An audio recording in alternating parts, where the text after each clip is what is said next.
Welcome back to the Spoken Truth podcast. We're going to say NBA Finals Preview Edition. Of course, we are. Let's go into Boston. Now, they are seeking their 18th title in franchise history. Chaz, can Boston finally win it all? Yeah, I think they have a real shot to. When we talked about this a few weeks ago, I was in the boat that I think the Celtics, even though we've seen them get to this point and they haven't been able to quite get the job done, I think they can. We've seen this team get to six conference finals in the past 8 years. I think they're only like one of eight or nine teams to do that ever. And Mm. all of those other teams finally did win it at some point. So I do think the Celtics have a real chance to do so. Obviously getting to this point losing to the Warriors in 2022. I think all of these were chances for them to learn and mature, and I do think that they've been a better team, and this to me is the best team that they have had. They do have flaws, no doubt about that, but I do think that they have a real chance to win it. And finally, we've people have put pressure on this team. The Brown and Tatum era have tried to break them up for pretty much as long as they've been together. And if they can finally win it and get the 18th title, which, as you mentioned, would also break the tie with the Lakers for the most championships ever, that would finally silence all the doubters. I'm not necessarily saying I think that's going to happen, but I do think the Celtics have a legitimate chance to do so. Save your prediction to the end. I see. I see. Yeah. I do think they have a chance. There's only two teams left. So, and they're one they're one of them. So absolutely they have the 50-50 chance of winning this series. But in all seriousness, no, I do think they have a legit chance of winning this series. Um the first the you know, I don't want to make I don't want to be that guy, but they played the first round, it was kind of a cakewalk. They played the second round against they played against Cleveland, right? No. Yeah, they play against Cleveland. Donovan Mitchell goes out later in that series. And then they play a bang up Indiana Pacers teams without their best player. So it has essentially been almost a cakewalk to get here.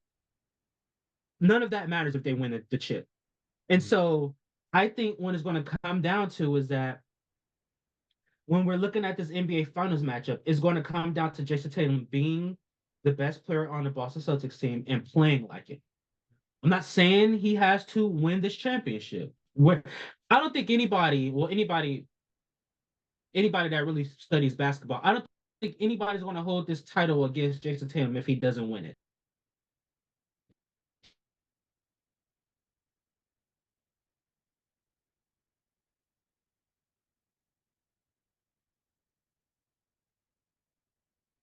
Hmm. I don't think about this loss if he loses this NBA Finals to Luka. I think NBA Finals. So I do think he has the most pressure on him. I think he has the most pressure on him combined out of everybody, out of all their star players, out of Luka, out of Kyrie, out of Brown. I believe he has the most pressure than all of them. But I don't necessarily think it's a make or break for him. He's 26 years old. He still has tons of conference finals to get to potentially. But however, I do think that the pressure is starting to mount on this Boston Celtics team. He's going to sign for $300 million plus at the end of this season. Rightfully so, he deserves it. And so they're going to have two players that's making over $300 million, and they have nothing to show for it but conference championships. At some point in time, that's going to have to change. Yeah, I agree with you that Tatum is facing the most pressure of anybody, but I think it's kind of the Celtics in general. I mean, we've seen this team get to the precipice multiple times and they haven't been able to get it done. I think they got a shot too. I will say that I took a look at the odds and I think the Celtics are heavy favorites, and I don't agree with They're that. heavy favorites. I don't Yeah, agree with it at all. yeah. I mean, if they're the This is a pick 'em series yeah, I'm right there to with you. me. You want to Yeah. say that the Celtics are slight favorites. They're more balanced. They have the home court advantage. I can see that argument. They've been the best team all season long.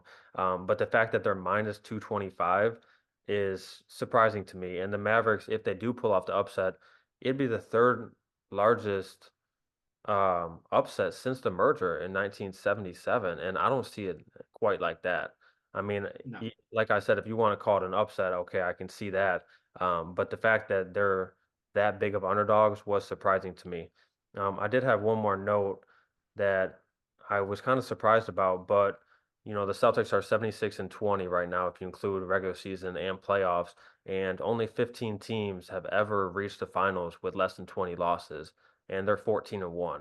So the Celtics are doing historic things, even though the conference is down, and like you said, their path to the finals wasn't nearly as difficult as what the Mavericks have faced. The Mavericks faced 350 win teams.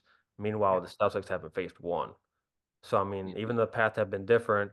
A team that enters the finals with less than 20 or less losses are 14-1, with the only loss being, obviously the 2016 Warriors. So if the Celtics do lose, it would be an upset, but I don't think as big as the sports books are making it be. Don't even think it'd be an upset, honestly. I don't think if Dallas pulls it off, I don't think it'd be an upset. Yeah. I These teams are more balanced than we think they are. I don't. If you want to say Boston has the complete better roster, I get you, and I'm not going to disagree either. But to sit there and say that it is overwhelmingly favored in Boston favor, I don't agree with that. I believe this is probably probably the evenest, which is not a word. This is an even matchup that probably we're going to see.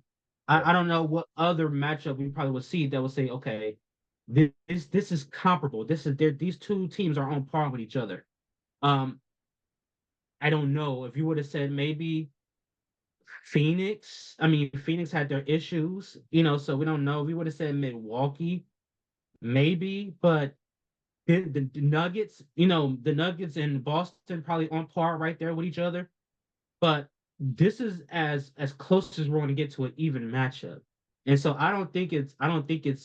it should be heavy favorite Boston at all. Yeah, I mean, according to FanDuel, I think the Celtics are the most likely outcome is Celtics win at 4-1, and I don't see that Oh, happening. that's blasphemous. Yeah, even if the Celtics do end up winning the series, like I think we both agreed early on, I think it's going 6 or 7 at the very least. So yeah, I Yeah, was surprised by them being that heavy of favorites. But I do get why they're favorites. I mean, they've been here before, and they have 64 wins in the regular season. A very balanced team, great offense, great defense. They're top five in offensive and defensive efficiency. But since the trade deadline, the Mavericks have the second best record in the league. So with the yeah. team that they have right now, they're exactly where they should be. So if they end up winning it, I'm not going to be surprised at all.